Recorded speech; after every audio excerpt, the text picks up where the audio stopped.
6 adults, 1 child.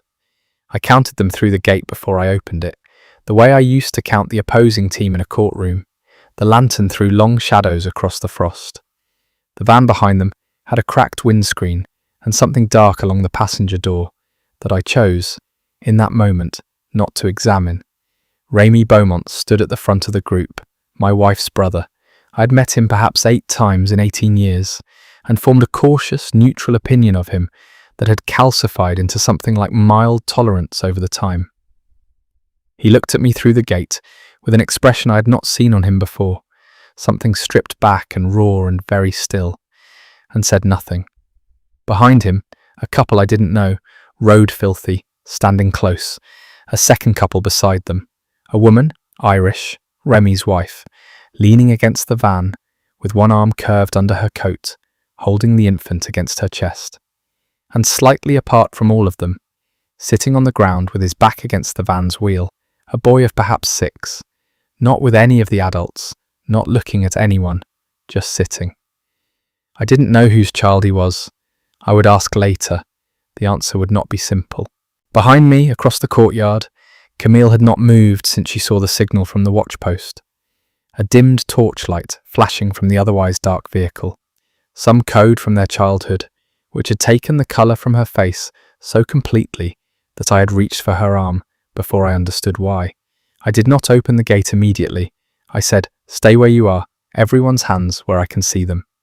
Rémi said, "Carter, please." I said, "I know, give me a moment. It is for everyone's safety." He gave me the moment. He understood, I think, that the moment was not cruelty, that the moment was the price of the gate. I let them into the outer courtyard. Stone, medieval walls, the inner courtyard gate behind me still closed. My father moved along the line without being asked. He has never in my memory needed to be asked. Checking, noting, cataloguing with the systematic patience of a man who spent 40 years assessing structures for hidden weaknesses. My mother followed behind him with her bag and her 35 years of nursing. I watched, I asked questions. Rémi answered everything directly and without embellishment. The others followed his lead. My mother reached the last woman, Delphine. We would learn her name late. The last person left, standing at the very end of the group of people. She was perhaps 30 years old, dark hair cut short. She stood with her husband, Anton, I would also learn his name later, close enough to touch that the space between them felt deliberate, chosen. My mother asked her to remove her jacket, a pause, small, controlled.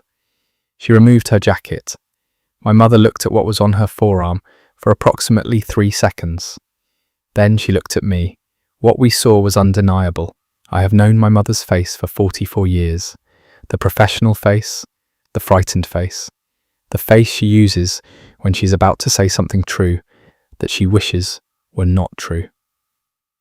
I pulled Camille behind me and pointed my trusty revolver directly at Delphine's head. The outer courtyard went very quiet. Anton said quietly, "We know." 2 words, very flat. He was looking at me, not at my mother. It happened 4 hours ago, on the road. We had no choice but to keep moving. I looked at Delphine. She was looking at the ground. Her jaw was set, and her hands were still. And she was, I understood, a woman who had been composing herself for 4 hours for exactly this moment. I looked at Rémi. Something moved across his face. Guilt, I think. The guilt of a man who brought death to the doorstep of his sister and her children. I said, "You knew before you came here." He said, "Yes." Silence. Me, because I was livid. Others, I have no idea. What happened next, I'm going to tell exactly as it happened. I have spent every night since trying to think if I could have acted differently. Camille stepped forward from behind me. She had been standing at the inner gate. She said, "Bring them inside. We have a room. We can keep her separate. Your mother can..." I said, "No." She said, "Carter, they are..." I said no, and my voice, I am told, was very quiet when I said it. I don't remember the volume. I remember knowing with the clarity that only comes to me in the worst moments, in courtrooms when everything turned, in the delivery room when Margot came too fast and too still before she wasn't, exactly what was true and exactly what the truth required. There were 8 healthy people inside our home. 4 of them were my children, and there were others I needed to protect, even from their own idiocy. One of them, a newborn baby, not my blood, but family all the same. The bite is always fatal, as far as we knew, and I did not know how long she had before she turned. We had known this for 44 days, learned it the hard way, learned it by watching through the trees at what the road made of people, and there is no version of what is on Delphine's arm that ends inside these walls, with everyone still alive. Camille said, "She is a person." I said, "I know she is." She said, "Then how?" I said, "I don't know for how long, so I have to." Anton had been listening to all of this. He was a quiet man. I would never know him well enough to know if that was always true. And he listened to the end of my wife's argument and the end of mine, and then he stepped closer to Delphine and took her hand and said to me, not to her, "Then I'll stay with her." Delphine said his name once, low. He said, "Don't, I can't, I love you." She said it again, her voice pleading and cracking. Neither she nor anyone else here would have faulted him if he had chosen otherwise. He looked at her in a way I am not going to describe. Some things cannot be described.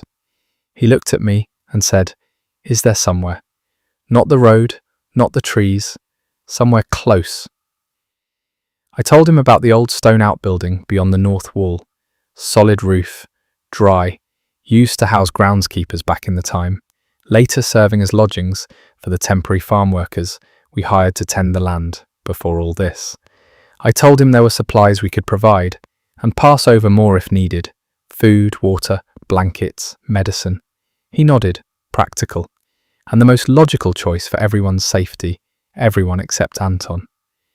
My wife and mother fetched some essential supplies for them: blankets, water, and some medicine, and a box of matchsticks, and enough food for a couple days, although deep down I felt it was eventually a waste of resources. We watched as Delphine and Anton stepped out with a lamp and the small pack after getting the directions for the outbuilding. It was a 5, maybe 10 minutes walk from the gate. I turned to Remy. I said, "The boy." Remy looked at the boy still sitting against the van. He said, "His name is Jules. His family didn't make it. We found him 3 days ago. He had nobody." I said, "He has somebody now," and I opened the inner gate. Remy went through first, carrying his daughter. The others followed. Jules stood up from the ground and walked through without being led, without being told. I stood with my back to the courtyard for a moment, and I listened to Anton's voice on the other side of the outer wall, very low, and Delphine's voice answering. And then I turned around and I looked at my wife. I closed the inner gate. I turned the bolt. Camille was standing in the middle of the inner courtyard. She was not crying. She was looking at me with an expression I had not seen in 16 years of marriage, and 18 years of being with her, and hoped never to see again. Not joy at seeing her only living family safe, not anger either, not grief exactly. Something beneath all of those, something that asked a question about me that she was not ready to hear answered. I did not say anything. My priority was to keep her and my children alive. Anything else I would fix later. My father was waiting for me inside the chateau. He put his hand briefly on my shoulder and said nothing, and went to check the perimeter. My mother made tea and a light meal for our unexpected guests, who sat around the kitchen table, which had always been too large for just our family. Later that night, after settling our guests into their new home, I sat at the kitchen table while the house reorganized itself around the new people in it, and I stared at nothing, and I thought about everything. And sometime after midnight, Camille came and sat across from me, and we looked at each other for a long time, and she reached across the table and put her hand over mine. She didn't say she understood. I didn't ask her to. But she was there. Her hand was there. And in the morning, I would still be the man who closed the gate, and she would still be my wife. And somehow, God help us, that would have to be enough. I was up at 5. Voltaire was on the kitchen table. His eyes briefly glowed in the dark before I switched on the solar-powered light bulb. Something we were extremely grateful for. Voltaire is a large grey cat of deeply uncertain temperament, who was named by Noah at age 8 during what I can only describe as a philosophical phase that lasted approximately 3 weeks and left permanent damage on our household register.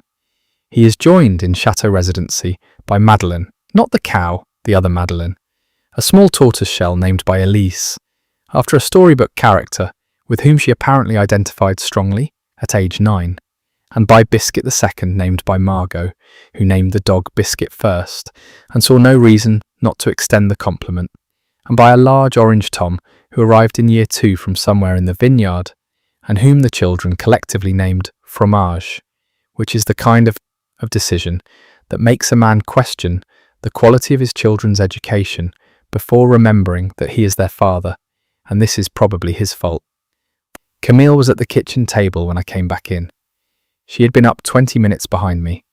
I know her rhythms, after 16 years of marriage, by feel and long familiarity. She had her notebook open and was writing in the fast abbreviated hand she uses when her thinking is outpacing her pen.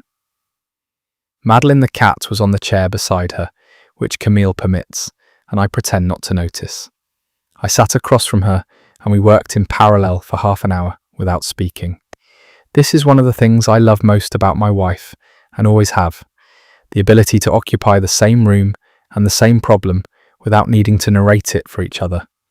At some point she slid her notebook across the table, a grid, names down one side, all 13 of us, excluding only the baby, tasks across the top, garden, animals, walls, kitchen, watch, medical, children, reading, math, science. We intended to provide an education for the kids.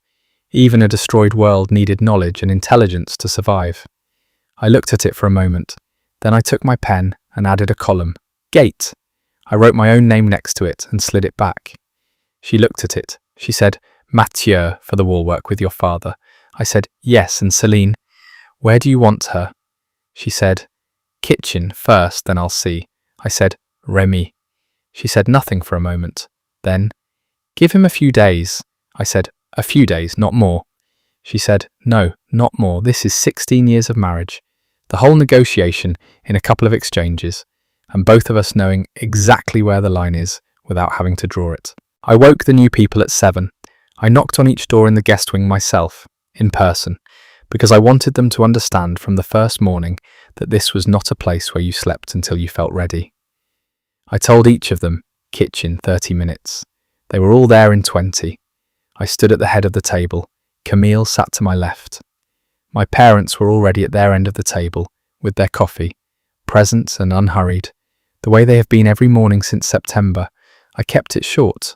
I said, you are inside these walls because we chose to open the gate, and we are glad you are here. These walls have been standing for 800 years. They will keep standing if we run this properly. So here is how we run it. Camille put the grid on the table. I said, each of you has a role. The roles are not suggestions. If you don't know how to do something, you will be taught. If you have a skill that isn't on this list, tell me and we'll find a use for it. Questions come to me or to Camille. I looked around the table. I said, my mother runs the medical room.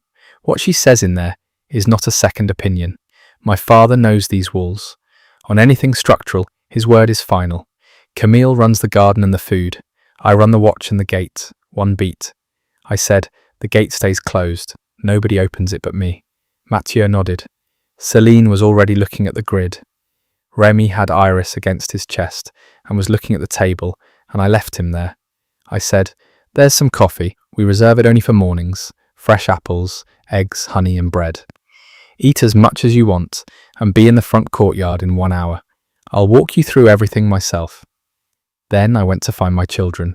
Luke, our eldest, was in the east corridor, sitting against the wall with a book, the way he has been most mornings since the first week.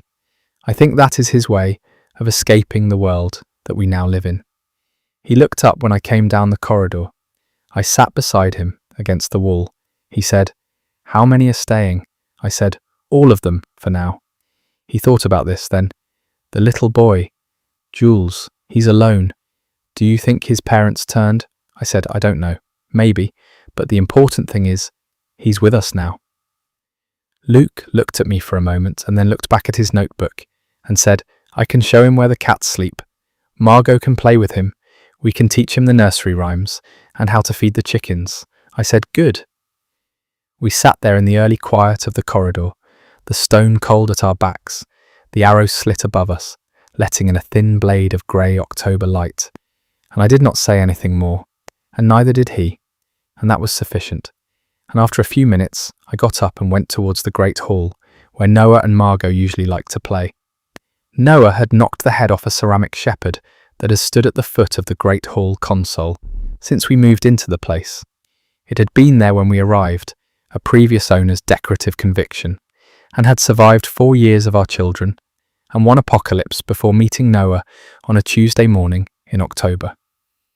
He was standing over the pieces with the expression he has worn since approximately age 6, in the aftermath of things that were not technically his fault but also entirely his fault. He said, I was looking at it. I said, and then? He said, it was heavier than I thought. I said, get the dustpan. He got the dustpan. I stood in the hallway and watched him sweep up some stranger's taste in ceramics, and I thought about the fact that he is 10 years old and the world has ended, and he is still, fundamentally, entirely, catastrophically himself. I said, when you're done, courtyard, 1 hour. He said, yes, Papa. He has started calling me Papa instead of Dad since we moved here from London. Elise was already in the garden. Mid-October in the Loire meant the summer beds were finished and stripped bare, but the winter crops were coming into themselves now. Cabbage, kale, leeks, carrots, turnips, potatoes dug as needed from the earth before the frosts hardened it properly. The greenhouse carried what softness remained: spinach, herbs, the last stubborn tomatoes refusing to die quietly beneath the glass. Beyond the walls, the vineyard had gone the colour of old copper, and the orchard trees stood heavy, with late apples and pears waiting to be stored. The morning smelled of cold earth, wood smoke, damp leaves, and something mineral I had come to associate entirely with this place. This specific version of the world, Elise was checking the greenhouse beds. She is 12, and she has her mother's instinct for growing things. It came in handy when the apocalypse hit, and we couldn't make it anymore to the grocery stores down at the village. I told her I was walking the new people through the garden at 9. She said, okay, I can show them around here, if you want. I said, you have things to do, but you can teach them what you know little by little, once they get settled in. She said, I'll come and do them after. She looked at me with the particular expression she has inherited directly from her mother and deploys with increasing accuracy. It's my garden too. It is in fact partly her garden. She started her own bed at 9. She has never needed to be told twice about weeding them, watering them, and getting rid of the pesky worms and slugs. I said, if that's what you want, sweetheart. Margot was up and at the kitchen table with Camille, eating and talking simultaneously about which chicken had the best character. This is a recurring subject in our household, and one on which Margot holds strong and detailed opinions. The chicken in question is a large rust-coloured hen that Margot calls Princess, who does have, I will admit, an unusual self-possession for a chicken. I sat with them for 10 minutes and drank my coffee and listened to the case for Princess's exceptional qualities and contributed nothing of substance. And it was, in the context of everything, among the better 10 minutes I have had. Fromage appeared from somewhere and sat on my feet, which he does when he wants something, and also when he doesn't. I have never fully understood Fromage's motivations. I am not certain he has any. Luke and Elise had seen the world end. We never truly attempted to hide it from them. And before the internet finally collapsed beneath the weight of panic and infrastructure failure, the evidence had been everywhere. Cities overrun, containment zones failing across half the world, governments insisting on control long after control had ceased to exist. Humanity demonstrating, with astonishing consistency, that it had learned very little from any previous pandemic, even if this was not technically one in the strictest sense. Noah saw worse than the others. One of his favourite online creators was attacked during a live stream by an older sibling who had already turned. He was far too young to witness something like that, though I suspect there is no correct age at which to watch another human being become unrecognizable in real time. The memory stayed with him. For weeks afterward, the children slept in our room, all of us crowded together beneath layers of blankets and coats against the cold.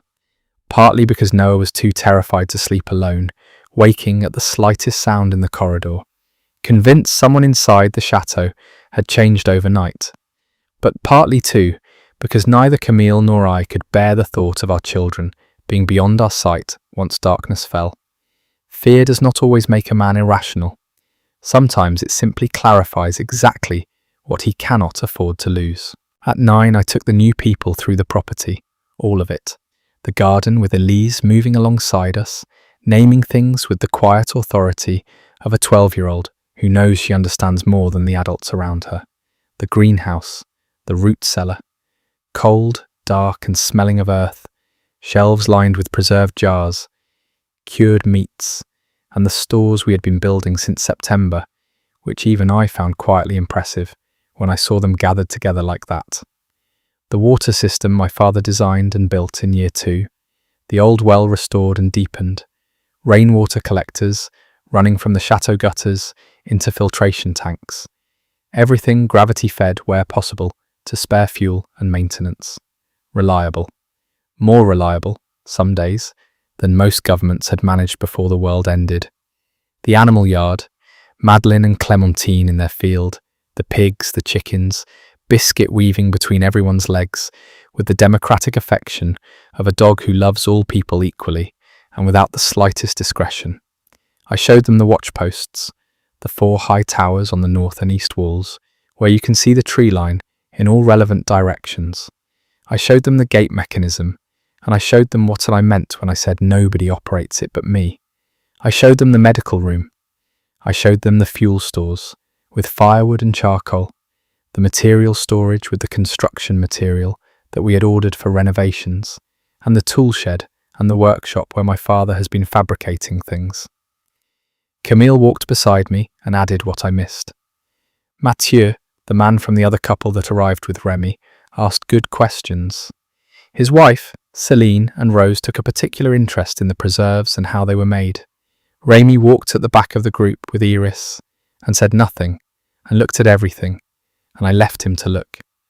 At the end I stood in the centre of the courtyard and I looked at the walls, 800 years old, built by people who understood, at some fundamental level, that we had forgotten and are only now remembering, that the world requires defending, that what you love requires a perimeter, that stone properly laid, properly maintained, by people who understand what it is for, is the difference between inside and outside, between yours and not yours, between the people you are responsible for and everything that wants to end them. I said, any questions? Nobody had any. Good. I said, good, let's get to work, and we did. I was in the workshop with my father at 9 in the morning when Luke screamed. I know the sound of him hurt, the sound of him frightened, the sound of him surprised. What came down from the North Tower at 9 o'clock on the morning of day 46, the second morning after the group arrived at our gate, was sheer terror. It was the same sound he had made the first time he saw them on the internet, before it went down. That sound went through the stone walls of the workshop and through my chest, and I was moving before I had consciously decided to move. Mathieu was already at the tower door, shouting for me by name. I took the stairs to the North Tower in perhaps 15 seconds. Camille was behind me. She had come from the kitchen at a run, wiping her hands on her apron, her face already set in the expression she wears when she has decided that whatever is happening, she will meet it standing. My father was on the stairs below us. Remy came from the greenhouse running, and I noted as he reached the tower door that his hands were empty. Luke pointing over the parapet, he turned when I reached the top, and his face was the face of a boy who has just understood something about the world that cannot be unfound. He said, "Papa, it's Anton, and then he stopped. I looked over the parapet. Anton was perhaps 50 meters from the wall, running. He was running badly, stumbling, lurching, covering ground through pure desperation rather than coordination. and he was shouting something I could not make out at this distance, his voice ragged and cracking. Behind him, maybe 10, 15 meters back, and closing with the terrible acceleration I have come to know in 6 weeks of watching the tree line, was Delphine. She had turned sometime in the morning. I will not describe what she looked like. I will only say that she was no longer Delphine, and that the thing she had become was closing the distance to her husband with a patience that the living do not possess and the turned do not lose. Anton was still human. I need to record this clearly, because everything that follows depends on it. Anton was alive. He had survived the night in that outbuilding, had watched his wife turn, and had run. He was a living man running for his life from what his wife had become, and he was 50 meters from my wall, and he was not going to reach the gate. I drew the revolver. I leaned on the parapet, and I found Delphine in the sight, and I called down to Anton, once sharp, the way you call to someone when you need their full attention. Immediately. Anton, move left now. He heard me. He looked up at the tower. He found my face above the parapet, and he understood immediately what I was asking and why. He looked back at Delphine. 30 meters, 20. I shouted again. Anton, left now. He took one step left, then he stopped. I watched him make the decision. I watched it move across his face from up in that tower. The calculation, the consideration, and then the end of both. The moment a man stops running the numbers and simply does the thing that he is. He turned fully to face her. He spread his arms wide, and he stepped into her path, blocking my view of her. I could not take aim at her without hitting him. I shouted his name. He did not look up again. What happened next I am going to tell with as much plainness as I can manage, because this is supposed to be true, and the truth does not improve with softening. It was fast, it was not merciful. She took him by the neck and he went down with a scream as I put my hand on the back of my son's head and pressed his face hard into my side, and I held it there. The moment she was clear of him, I fired, directly at the head, one of the few places that can stop them. Once, my aim was still good, although I had not gone rabbit hunting on the estate beyond the walls since before the apocalypse. Delphine dropped. The ground underneath them was a pale yellow of dried grass and hay that quickly turned a muddy brown. The vineyard was copper and rust in the early light beyond the walls. Everything went completely still. Anton was on the ground, and he was alive. I could see movement, one arm trying to find purchase, failing. The wound at his neck was catastrophic. There was no version of what I was seeing from that tower that ended with Anton Girard recovering from it. He had perhaps minutes, and they were not going to be good minutes, and he was too far gone for anyone to reach him in time to matter. He looked up at the tower. I do not know if he could see me clearly from that distance. I choose to believe he could. I choose to believe that what I did next, he understood as what it was, not expediency, not fear, but the most terrible mercy I have ever been asked to perform, offered by a man who did not want to offer it, and offered it anyway because Anton deserved to not be left to what was coming. I fired once more. I became aware slowly of the sounds around me. We buried them 2 hours later. Just 3 of us went outside the walls. Myself, Mathieu, and Remy. I did not take my father. The ground was hard and I needed him inside. I did not take anyone else, because outside the walls is not a place I send people without reason and proximity to. The tree line demands that you be few and fast. And quiet. Mathieu and I dug. Remy worked beside us without being asked and without a word, and I let him, because there are things a man must be allowed to do with his hands when everything else is beyond him. The ground was hard. Mid-autumn, reluctant, slow, cold enough that the work put clouds in the air with every breath and made our arms ache to the bone. We did not speak. The tree line stood 30 meters away and completely still. We wrapped them in canvas. We laid them side by side. Anton and Delphine Girard, married, together in the ground, as they had been in everything else. Whatever the last hours had taken from them, it had not taken that. Mathieu cut 2 crosses from workshop timber, their names carved with unrefined skill, clean, quick, no ornament. He drove them into the earth at the head of each grave, and then he stepped back and removed his hat and held it at his chest. He said, "Father, we give them back to you. Anton and Delphine, they were yours before they were ours, and we could not keep them. Receive them in your mercy. Give them the peace this world could not. Amen." Rami and I said, "Amen." That was all. It was enough. The best prayers are the ones that do not try to explain anything to God, who already knows, but simply place the dead in his hands and step back. We walked back through the gate. I bolted it. I did not look back. The chateau has a chapel. I should have written about it before now. It sits at the north end of the east wing. Small, stone older than the rest of the building, by perhaps a century, the way chapels in places like this often are, as though whoever built the chateau understood that the spiritual infrastructure needed to be laid before anything else. It holds perhaps 20 people comfortably. It had been used for storage when we arrived. Old furniture, broken equipment, the accumulated indifference of whoever had last lived here. Camille cleared it in the first year. She did not make a project of it for the channel. She just cleared it, cleaned it, fixed what needed to be fixed, and put candles in it, and said nothing about it publicly, which I think is the correct instinct. Some places are not content. The chapel smelled of cold stone and candle wax. Camille had lit what candles we could spare, and the old room glowed softly against the grey October afternoon outside. Mathieu led the service. I had not asked him to. An hour earlier, he had simply found me in the corridor and said quietly that if nobody else intended to lead the prayers, he would. He spoke briefly about Anton and Delphine, Anton's courage, Delphine's suffering, the difference between the woman she had been and what the sickness made of her in the end.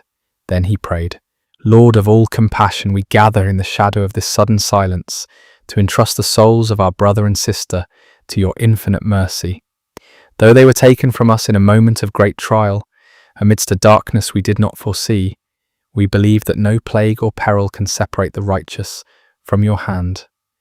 Grant them the peace they could not find in their final hours, and let your perpetual light shine upon them. Even as we walk through this valley of death, remind us that your love is stronger than the grave, and that in your kingdom every tear is wiped away, and every soul is made whole."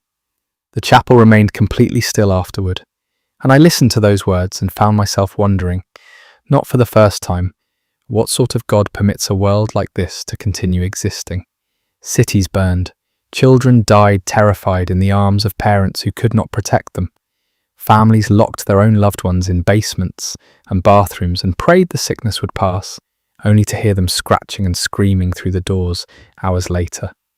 Husbands, shot wives, mothers abandoned bitten sons on roadsides because survival demanded cruelties civilization had once convinced us we were above.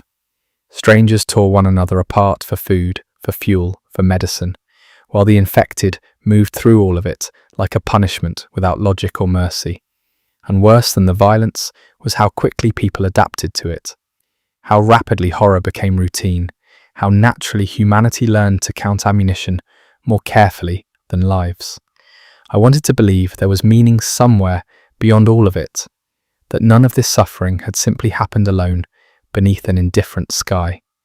But wanting to believe and believing are not always the same thing. Mathieu stepped back. We said, "Amen." The word moved softly through the chapel, through candlelight and ancient stone, and the exhausted silence of the people I loved most in the world. Outside the walls, the dead world waited for us patiently. I think it matters that someone records how we came to be here, not just the what of it, but the why, the long, slow accumulation of decisions that looked, from the outside, like an eccentric lifestyle choice, performed for content, and turned out to be something else entirely. So, from the beginning. Camille found the chateau on a Tuesday in November 4 years ago. I remember because I had a brief due in court the following morning, and my desk was in the particular state of organised siege that a complex litigation produces. Papers on every surface, 2 laptops open, a cold cup of coffee I kept forgetting to drink. She came and stood in the doorway of my study with her own laptop and said, in the voice I had learned over 12 years of marriage, to put the brief down, simply, "Come and look at this." It was a photograph. A stone facade, 400 years old at the front, 800 at the foundations, sitting in a valley in the Loire between a forest and a vineyard. Overgrown. The east wing roof in a condition that the estate agent's listing described with heroic optimism as presenting restoration opportunity. A kitchen garden that had become indistinguishable from the surrounding countryside. A lake at the far edge of the property, a charming natural feature, appeared in the photograph as a dark rectangle of still water fringed with reeds. This was the chateau that her late aunt had left her.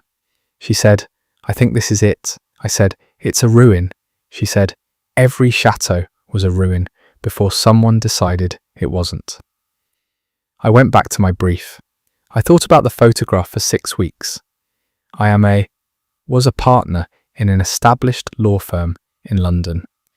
I have spent 20 years being paid to assess risk, to look at a situation clearly, without sentiment, and determine what is likely to happen and what it is likely to cost.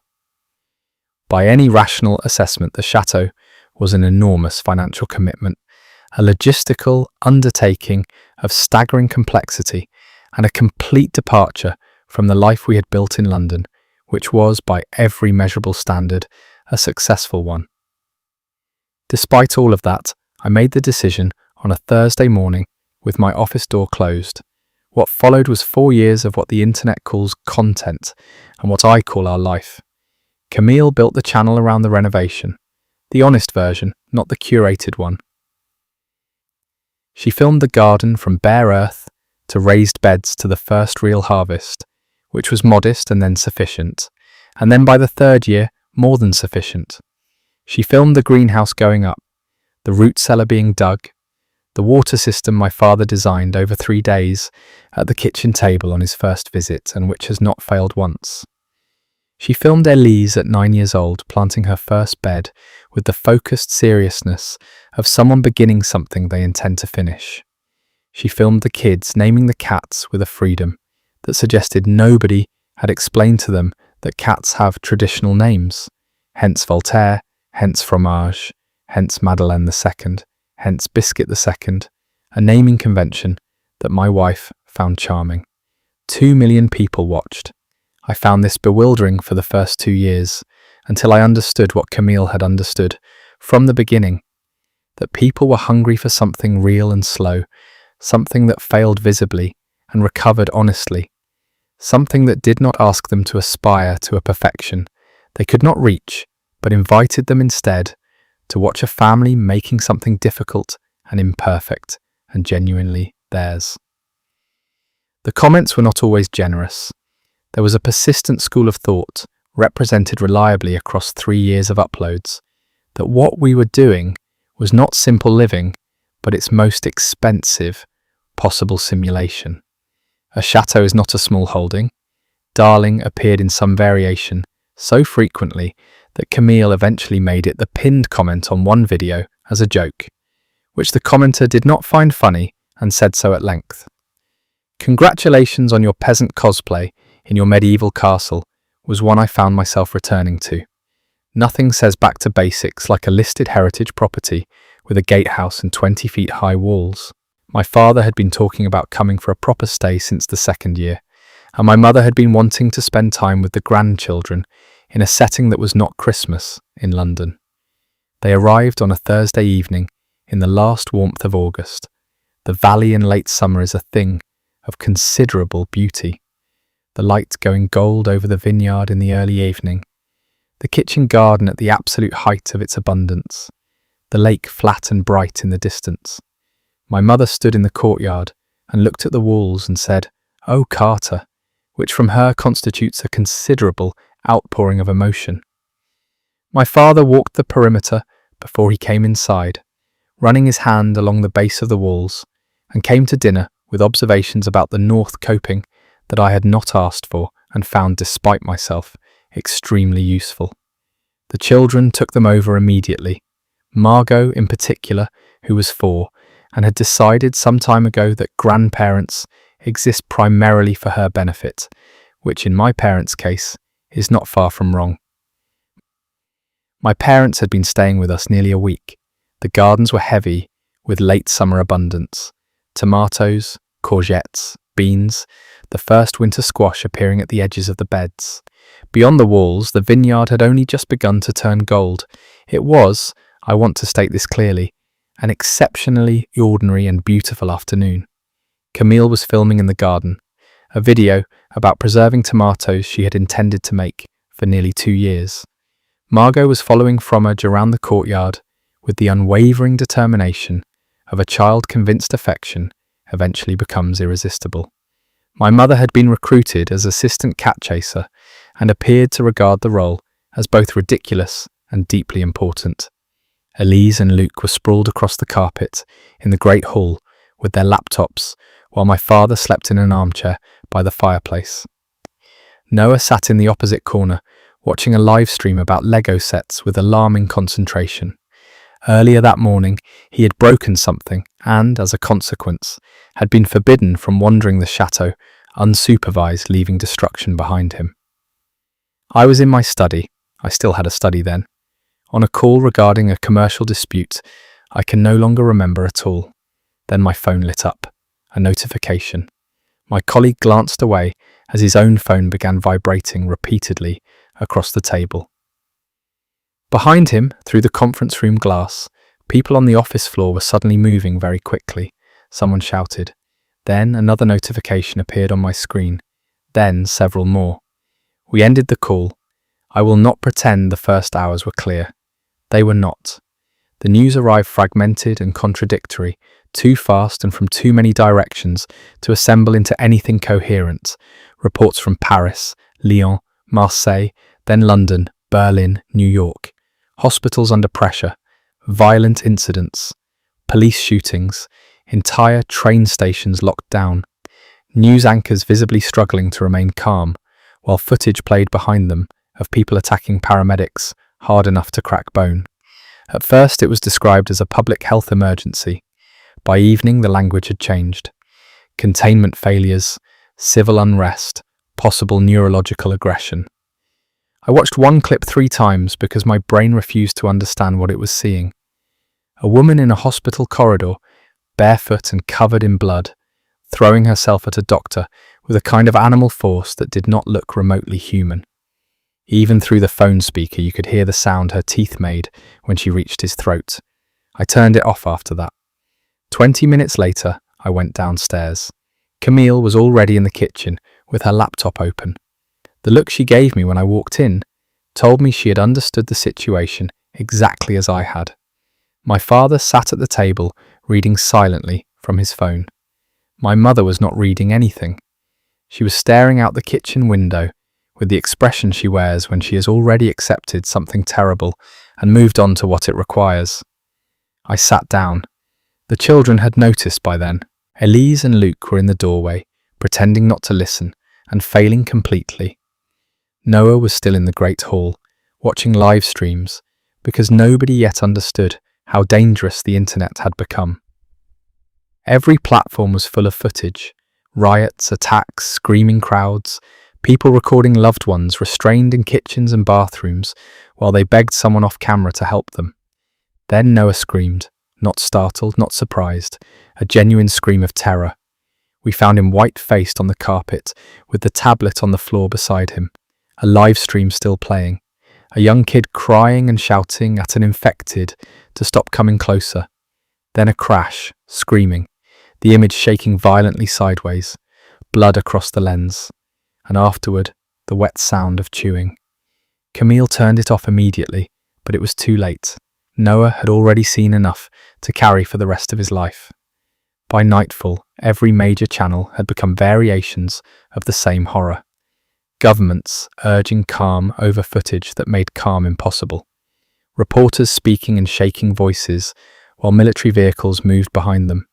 Hospitals refusing entry. Emergency numbers collapsing. Fires in city centres. Crowds running. And the infected. God, the infected moved wrong. Too fast when they noticed someone. Limbs jerking with sudden violent acceleration. Faces slack until they weren't. Blood around their mouths, eyes unfocused but not blind, some screaming constantly, others horrifyingly silent, except for the sounds they made while feeding. The worst part was that they still looked human enough for hesitation, and hesitation killed people. Around midnight, my father stood from the table and said quietly, "The walls are good. Nothing can get inside. They have withstood war and siege." Not comfort, assessment. We locked the chateau gates from the inside that night. Chains, timber braces, old iron locks that suddenly mattered again for the first time in centuries. The children slept in our room that night. Camille and I stayed with them because Noah would not stop shaking, and because neither of us could bear the thought of our children being beyond reach once darkness fell. Outside, somewhere beyond the vineyard and the woods and the stone walls, the world was ending. The chateau is not a permanent solution. It is a delay, a very good delay, one I am grateful for every morning. But the work of making it last is daily and unglamorous and never finished. The walls are sound. Camille teaches the kids every afternoon. Remy asked for a watch post 8 days after arriving at the gate, half broken, and shows up before Mathieu most mornings. Céline found crossbows and swords in the West Tower Armoury and put 4 bolts into a target at 30 metres in October wind without apparent effort. She spent 8 years in competitive archery. She had not mentioned this because I had not asked. The revolver on my belt has a finite number of rounds. A crossbow does not. Céline teaches the others in the afternoons. Rose sits under the orange tree in the inner courtyard, with Iris in the old pram, and carries something heavier than her current resources can manage. On day 51, my father and I watched 3 figures moving through the valley fog along the road towards Saint-Mard, the gate that nothing living produces voluntarily. The fog closed over them before they reached the bend. My father said, "They'll move through." I said, "Yes." That evening, Remy came to the workshop.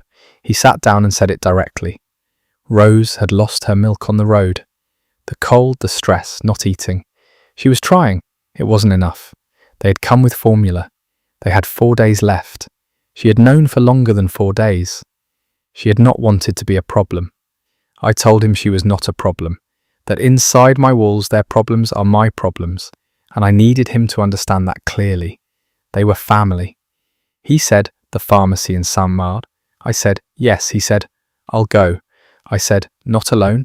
I am coming with you." We left before first light. Camille watched us leave with my father and mother at the gate, and Mathieu watching from top of the watch post. I left Camille the revolver. I took the crossbow Céline had assessed as the most reliable of the 2. Restrung, bolts counted, ready. Saint-Mard is 2 kilometres south along the valley road. We passed 2 abandoned vehicles. A car in the verge, driver's door open. A farm truck stopped in the road, load bed visible, feed bags, a few tools. I noted it and moved on.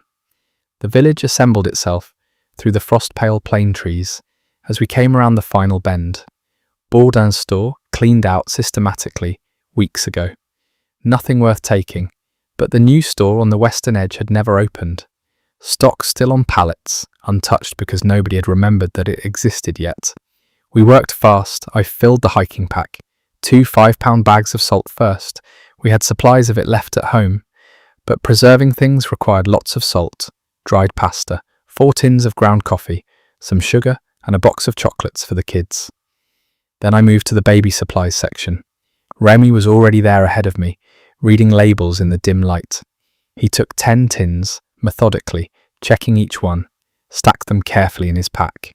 I also took 2 tins of formula and pressed them into the remaining space in my bag. Good thing we had brought the large hiking packs. I was glad for every bit of capacity. The pharmacy was across the square. We came to the lane's end and stopped.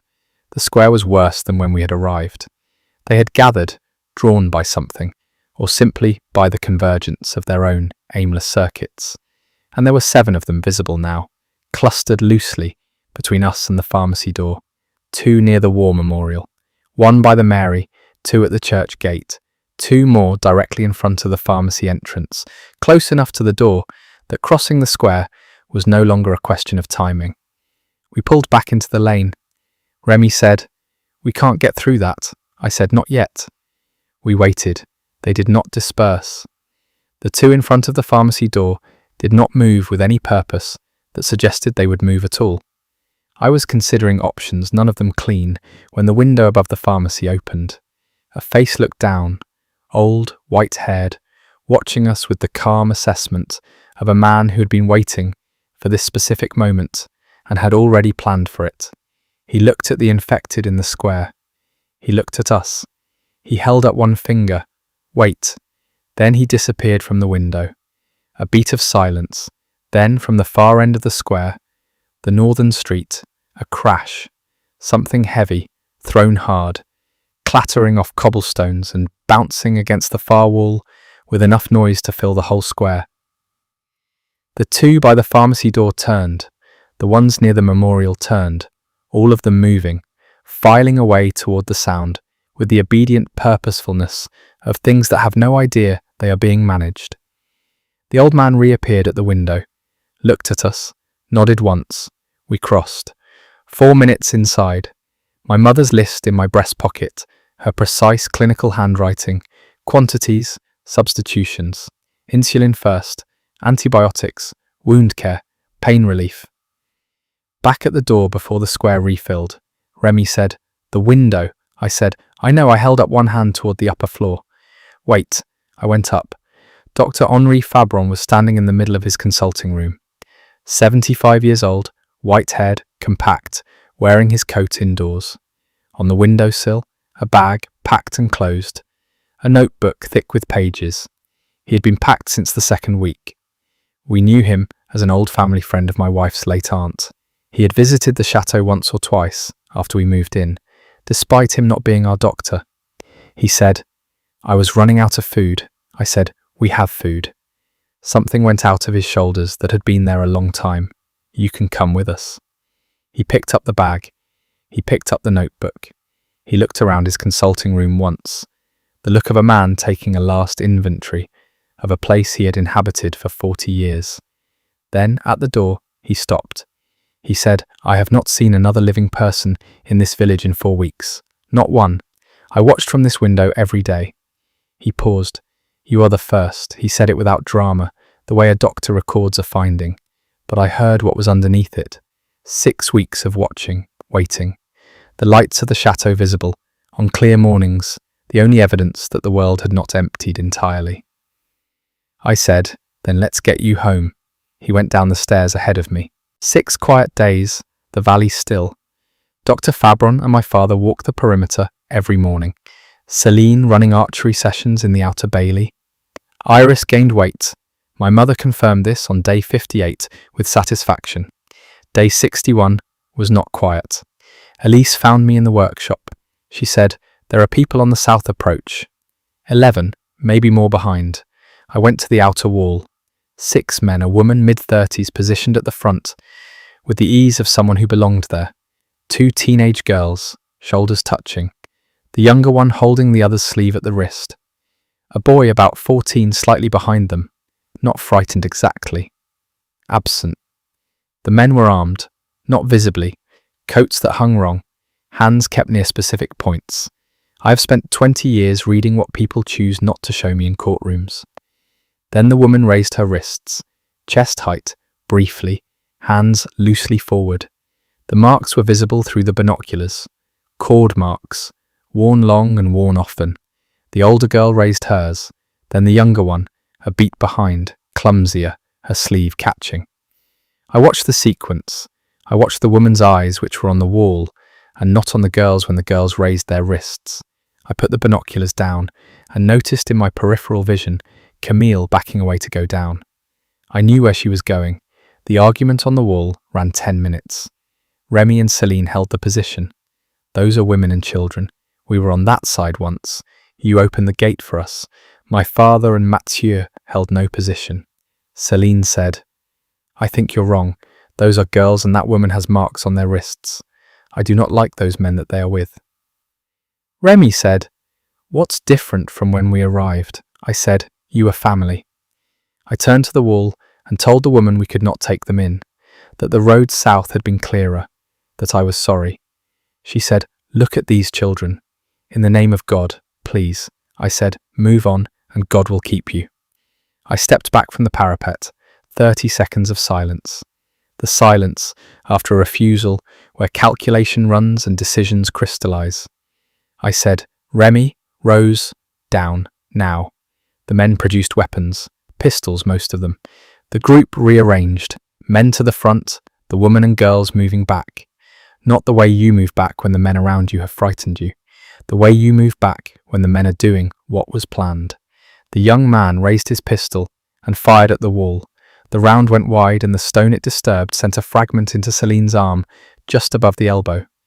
Not the round itself, but enough. One sharp sound from her. Then her hand over the wound.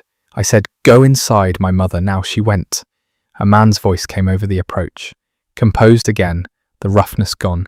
He said, "Open the gate. Open it now. If you don't, the children with us will be the first to suffer our disappointment. Our disappointment." My father appeared at the south corner of the outer wall. He had gone down and come back up a different route. He had a crossbow in each hand. The pair from the lower armory chest, cleaned and tested by Celine. He handed one to Mathieu without a word. They took positions. Before they could do anything, shots came from behind me, from the north inner tower, above and to my left. The revolver, 2 shots, 1 breath between them. The spacing of someone who has located her positions and is working them in order. 2 of the 6 men went down. The young man looked at the wall. He ran. 3 others followed. The last 2. One grabbed the man in his 40s by the collar and hauled him along, and the man went without fighting it.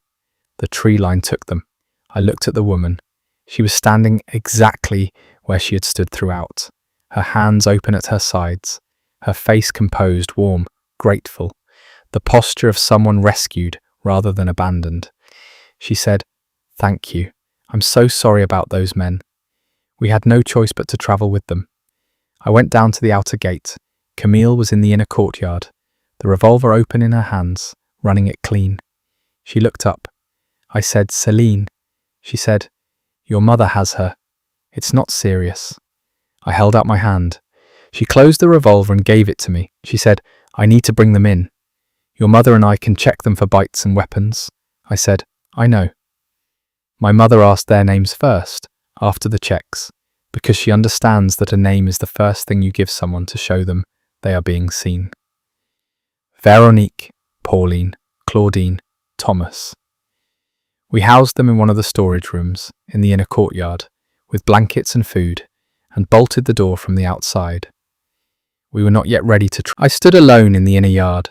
I looked at the bolted outer gate, the shut inner gate, the torch now lit in the storage room, with light creeping underneath the shut door, the timing of the wrist displays, Veronique first, then the girls, the sequence of a conductor and an orchestra.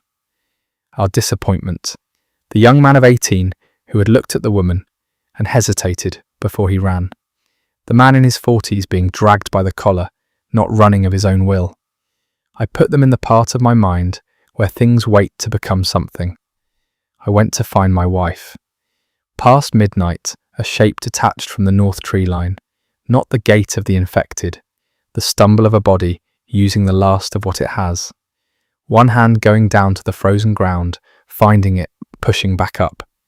I held the crossbow and watched it come toward the outer wall. I brought the lantern forward over the parapet. The light found the face. I'd seen it once. At the edge of the group, looking at the ground, standing slightly apart, in the stillness of a man who has stopped having his own face. He was beaten. He was covered in things I will not describe. He was alive and barely. He raised both hands slowly and looked up at me. He called out one thing in a trembling voice that had been used hard and was nearly gone. "Monsieur, please, my children are inside. Mon Dieu, you cannot leave them with her. She is maléfique," he said in broken English. I looked at him for a long moment. The crossbow stayed up. I called Remy out to take my position on top of the wall. Then I went down to the outer gate. His name was Marc Tessier, 43, a history teacher from the town 12 kilometers north. He had run a farmhouse on 20 acres with his wife Sylvie and their 3 children, Pauline, Claudine, Thomas, and had been managing well enough until Veronique's group arrived in early October. I heard his account at the outer courtyard with Camille, 8 of them had come to his door presenting as survivors. Sylvie had let them in. Within days, the farmhouse was theirs in every practical sense. Mark working under guard, the stores depleting, the children watched. He had tried once to set a limit. He did not try again. He had been in the barn one morning when Sylvie was killed. Veronique's husband, Pierre, had a brother, Basil. Sylvie had tried to stop the mistreatment of 3 young children the group had brought with them, 2 boys and a girl. Veronique had asked Basil to deal with it. One of the small boys died alongside Sylvie. Mark's children had witnessed both. He learned what had happened from them in fragments. They were still not done telling it. He had followed along after that. The alternative had been made clear. The group had been moving from camp to camp for weeks, arriving, taking over, depleting, moving on. A week and a half ago, they had tried this with a survivor, who fought back and unleashed a bunch of infected on them. In the chaos, Veronique and her son Gabriel had pushed the 2 remaining small children into the horde's path to clear their own escape. Then he said, "They're coming back."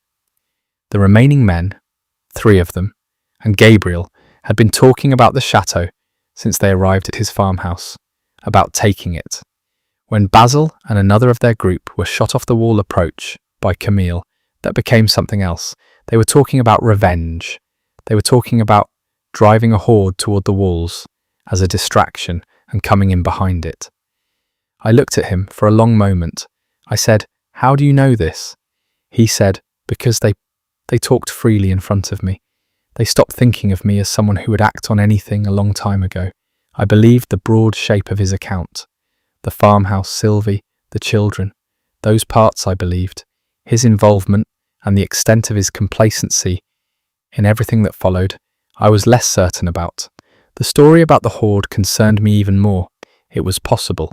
It was also exactly the sort of thing a man might invent when he needed to become indispensable very quickly. I said, "The children are in the guest house with Veronique." Something went through his face. Then he said, "That is the only thing I'm asking you. Separate them from her. Whatever you decide about me, keep my children away from that woman." I looked at Camille. She looked at me. He was returned to the gatekeeper's room, and the bolt went across. The household gathered around the kitchen table. I laid out Mark's account, all of it. Sylvie, the children, the camps, the horde plan. I did not editorialize. I presented it and let the room sit with it. Remy said, "Do you believe him?" I said, "I believe parts of it, the parts about his family. The horde plan, I don't know. It's convenient timing." Mathieu said, "Convenient for who? He came through that forest half dead." I said, "Which is also what you'd do if you needed someone to open a gate for you." The room was quiet. Rose said, "The children. Whatever else is true, those children should not be with that woman." Nobody disagreed with that, not even me. I said, "We separate them. Mark's request is reasonable and costs us nothing. Either way, they are children." Veronique stays locked in. Mark stays locked in on the other side of the wall until we know more. I said, "We don't confirm anything about the horde plan to either of them. We watch the tree line and we prepare as though it's true. Because if it is true and we haven't prepared, then the conversation is over." Remy said, "And if he's lying about all of it?" I said, "Only time will tell." That time for confirmation came sooner than we expected. Jules appeared in the doorway. He was put to bed an hour ago, along with Margot, after their bedtime story. I recalled in that moment 2 things. Jules hovering near Camille at the kitchen table in the evening, opening his mouth, going away. Jules at the inner gate as I crossed the courtyard, looking at me, and me walking past him. He had been trying to reach us twice. He seemed agitated. I looked at him. I said, "Jules, come in." He had been ordered by Margot to catch Biscuit II, who had found the thin strip of ground between the inner wall and the storage building, and apparently considered it a reasonable place to spend the afternoon. Jules had squeezed in after him, and while he was in there, he had heard Veronique through the wall. He did not understand all of it. He was 6 years old, but he understood enough. "The bad men are coming back," he said, in broken, frightened bursts. "The scary lady said they want the chateau. She said the monsters are going to come and eat everybody. She said the stupid children and their papa too. He hesitated, trying to remember. She called them bad names, lots of bad names. He looked at me when he finished, tears running openly down his face. I don't want to see the monsters again. Then he broke down completely. My mother crossed the room immediately and lifted him from the floor into her arms while Rose and Mathieu tried softly to calm him. I looked around the table. There was nothing left to discuss. Jules's account confirmed Mark's story. We separated Mark's children from Veronique that night. My father and Mathieu took them out while she was still waking. They brought Mark through the inner gate as well. I did not watch the reunion. My mother closed the door. Veronique understood something off within the hour. The next morning my father had unlatched the door to pass in the water when she came through it, fast, pushing him off to the ground and heading for the inner gate. She found Luc, who had been watching the storage room. He was standing behind her with the short sword extended, point level, appearing from nowhere as far as she was concerned. Taller than she had registered. Holding it with a steadiness uncharacteristic of a child, she stopped. He said nothing. After that she was bound, and either Mathieu or Luc was present at all times. She did not try again. They came on day 65. 4 figures moved along the valley road before dawn, Gabriel and 3 others, keeping close to the tree line below the vineyard. By then, Luc already had the drone in the air, a speaker strapped beneath it with wire and tape, his best one. A Christmas present he had spent months turning into something useful. The plan was simple. Draw them away from the chateau with sound, but within moments of setting it in motion, we understood it would fail. Music drifted low across the valley.